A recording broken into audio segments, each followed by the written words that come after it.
महाराजांचा तो पिंगळा नाही, तो एकनाथ महाराजांचा पिंगळा आहे. पण त्या पिंगळ्याला थोडीशी चाल चांगल्या पद्धतीने लावून दिल्यामुळं तो पिंगळा लोकांपर्यंत गेला.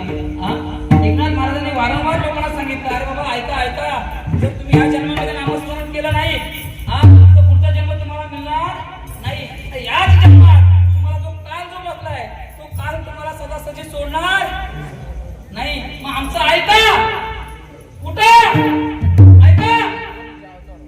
हे जरी नाही कळलं तरी दुसरा येईल, हे जरी नाही कळलं, हे जरी नाही कळलं तरी दुसरा येईल, हे जरी नाही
Holy